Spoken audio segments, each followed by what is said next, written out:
മലയാള സിനിമയിൽ 60 കഴിഞ്ഞവർക്ക് 20-കാരികൾ നായികയായി എത്തുന്നതിനെക്കുറിച്ച് മുൻപും ധാരാളം ചർച്ചകൾ നടന്നിട്ടുണ്ട്. എന്നാൽ സിനിമയ്ക്കകത്തുള്ള നായികമാർ തന്നെ അത് തുറന്നു പറയാൻ മടിച്ചിരുന്നു. എന്നാൽ ഇപ്പോൾ ഇതേക്കുറിച്ച് തുറന്നടിച്ച് രംഗത്തെത്തിയിരിക്കുകയാണ് റീമ കല്ലിങ്കൽ. മലയാള സിനിമയിൽ പുതുതായി രൂപപ്പെട്ട woman in Malayalam cinema collective എന്ന സംഘടനയെക്കുറിച്ച് പൃഥ്വിരാജിന്റെ ഭാര്യയും മാധ്യമപ്രവർത്തകയുമായ സുപ്രിയ മേനോൻ എഴുതിയ ലേഖനത്തിലാണ് റീമ കല്ലിങ്കലിന്റെ അഭിപ്രായം രേഖപ്പെടുത്തിയത്. Woman in Malayalam cinema collective എന്ന സംഘടന കൊച്ചിയിൽ നടി ആക്രമിക്കപ്പെട്ട പശ്ചാത്തലത്തിൽ സ്ത്രീകളെ സംരക്ഷിക്കാൻ മാത്രമുള്ള സംഘടന അല്ല എന്നും സിനിമയിൽ സ്ത്രീ സമത്വം ഉറപ്പുവരുത്തുന്നതിന് വേണ്ടിയുള്ളതാണെന്നും അംഗങ്ങൾ പറയുന്നതായി സുപ്രിയ എഴുതിയിട്ടുണ്ട്. മലയാള സിനിമയിൽ നായകന്മാരും നായികമാരും തമ്മിൽ വലിയ അന്തരമാണ് ഉള്ളത്. സിനിമയിൽ 60 വയസ്സുള്ള നായകന് 20 വയസ്സുള്ള നായികയെ കാസ്റ്റ് ചെയ്യുന്നു. അതുപോലെ തന്നെ 60 വയസ്സുള്ള നായകന്റെ അമ്മയുടെ റോൾ ചെയ്യുന്നത് 50 വയസ്സുള്ള നടിയാണെന്ന് സിനിമാ താരം റീമ കല്ലിങ്കലിന്റെ പ്രതികരണവും സുപ്രിയയുടെ ലേഖനത്തിലുണ്ട്. ടേക്ക് ഓഫ് എന്ന സിനിമയിൽ മുഴുനീള കഥാപാത്രമായി എത്തിയിട്ടും നായക നടന്മാരെക്കാൾ വളരെ കുറഞ്ഞ പ്രതിഫലമാണ് തനിക്ക് കിട്ടിയത് എന്ന് നടി പാർവതി വെളിപ്പെടുത്തിയതായും സുപ്രിയ എഴുതിയിട്ടുണ്ട്. ഒറ്റ രാത്രി കൊണ്ട്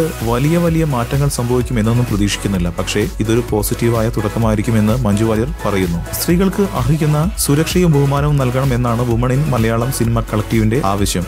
കൂടുതൽ സിനിമാ വാർത്തകൾക്കും വിശേഷങ്ങൾക്കും ഇപ്പോൾ തന്നെ സബ്സ്ക്രൈബ് ചെയ്യൂ മലയാളം ക്രിയേഷൻസ്.